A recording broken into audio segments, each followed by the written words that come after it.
안녕하십니까? 지난 한 주간 있었던 광명시 소식을 전해드리는 사람 중심 행복도시 광명입니다. 먼저 첫 번째 소식입니다. 영화 시사회라고 하면 보통 극장을 떠올리시죠? 그런데 지난 9일 광명동굴에서는 이색적인 영화 시사회가 열렸습니다. 관객들은 서늘한 동굴에서 오싹한 공포 영화를 즐겼습니다. 여름 피서지로 인기몰이 중인 광명동굴에서 지난 9일 터널 3D 영화 시사회가 있었습니다. 이번 시사회는 지난 3월 광명시와 주식회사 필마픽처스 간 영화 터널 3D 촬영 지원 및 광명동굴 홍보 등에 관한 협약에 따른 것으로 광명시장을 비롯해 송기훈 필마픽처스 대표, 박규택 감독, 배우 이시원과 사전 시사회 참여 신청에 선정된 일반 시민 등 200여 명이 참석했습니다. 특히 이날 시사회는 광명동굴의 시원함에 3D로 펼쳐지는 공포영화의 입체감이 더해져 여름철 무더위에 지쳐있는 관람객들에게 오싹함과 생생함을 선사했습니다. 한편 영화 터널 3D는 8월 20일 개봉 예정으로 이번 제18회 부천 국제 판타스틱 영화제 월드 판타스틱 시네마 부문에 초청된 청춘 호러 영화입니다. 광명시가 하안동 노인종합복지관 건립 기본계획 시민설명회를 노인회지회 강당에서 12일 개최했습니다. 앞으로 어르신들의 건강하고 활기찬 삶과 복지 향상에 많은 도움이 될 전망입니다. 광명시가 하안동 노인종합복지관 건립 기본계획 시민설명회를 노인회지회 강당에서 8월 12일 개최했습니다. 이번 설명회는 하안동 노인종합복지관 건립에 대한 시민들의 의견을 수렴하기 위해 마련된 것으로 시 관계자, 비스타 건축사 사무소 대표와 시민 100여 명이 참석한 가운데 진행됐습니다. 현재 광명시의 60세 이상 인구는 42,953명으로 증가하고 있는 노인 인구를 대비 기존 소아동의 노인종합복지관 이외에 추가적인 노인복지시설의 설치가 요구되고 있었습니다. 이에 시는 현 하안동 다목적 복지관과 하안도서관 주차장 부지를 합쳐 지하 3층에서 지상 4층에 총 면적 8,581제곱미터 규모로 노인복지관을 신축 계획했습니다. 한편 시는 노인복지관 건립을 위해 지난 2월 설문조사를 실시하는 등 복지관 건립에 만전을 기해왔습니다. 각종 인허가 등의 민원은 어렵고 복잡하기도 하고 또 허가되지 않을 경우 민원인이 시간적, 경제적 부담을 질 수도 있는데요.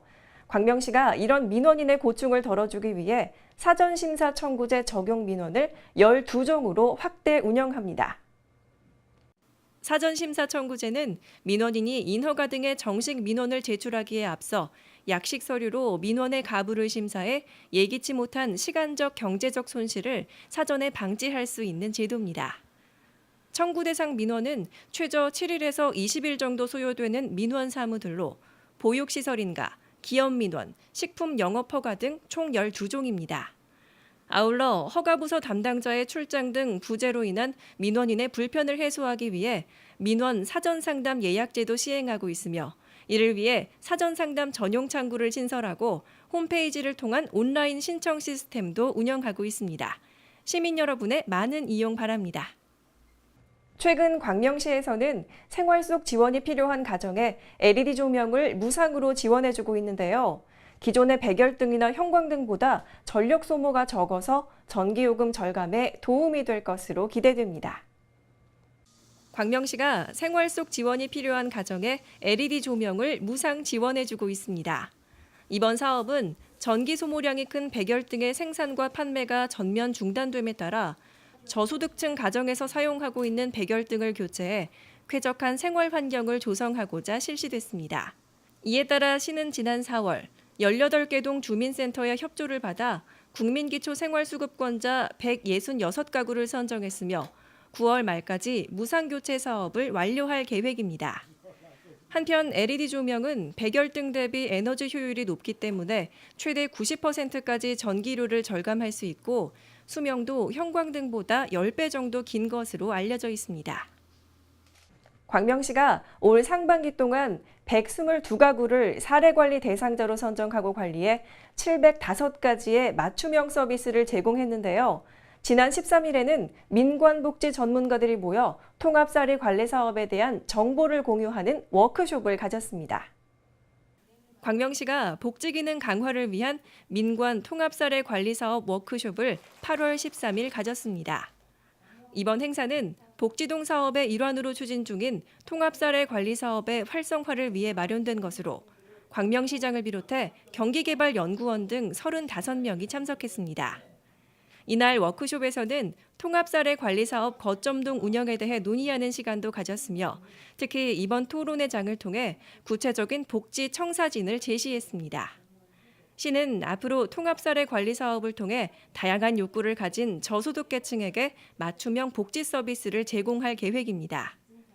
한편 통합사례 관리 사업은 복지 수요자의 다양한 욕구와 문제를 파악하고 지속적인 상담 및 모니터링을 통해 맞춤형 복지 서비스를 제공하는 사업입니다. 지역경제 활성화를 위해서는 전통시장을 살리는 일이 무엇보다 중요한데요. 정부가 온누리 상품권의 할인율을 한시적으로 확대해 상품권 사용을 장려하고 있습니다.